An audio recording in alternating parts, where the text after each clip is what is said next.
বাজারে যখন যাই তখন মাছ মাংসের সাথে ভ্যান গাড়িতে করে বিভিন্ন রকমের তাজা তাজা শাক দেখলে চোখটা কিছুক্ষণের জন্য আটকে যায়। কি তাজা তাজা ভ্যারাইটির শাক, বিভিন্ন রকমের শাক, বিভিন্ন কালারের, লাল শাক, পালং শাক, মূলা শাক, সব রকমেরই শাক। আর যখন দেখি তখন আসলে একটুখানি দাঁড়িয়ে যায়। আর একটা শাক যদি না নিই তাহলে সে পুরো দিনের বাজারটাই বৃথা, পুরো খাবারটাই বৃথা। এই শীতের সময় এত এত মজাদার শাকের মাঝে একটু শাক তো না হলেই নয়। আর ওই শাকটা তো শুধু শাক নয়, রুচিও বাড়িয়ে দেয়, তৃপ্তিটাও বাড়িয়ে দেয় খাবারের।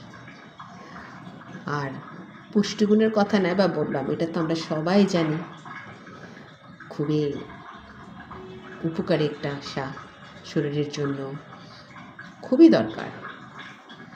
তো আজকে যখন চিন্তা করলাম যে একটা শাক আমি কিনবো, বাজারে যখন যাচ্ছি তখন ভ্যান গাড়িতে যখন দাঁড়িয়ে আছি তখন এই শাকটাই বেছে নিলাম। আর এই শাকটা তো একটু ডিফারেন্ট স্বাদের, আর দেখতেও অনেক ভালো লাগে, খেতেও তেমনি মজা।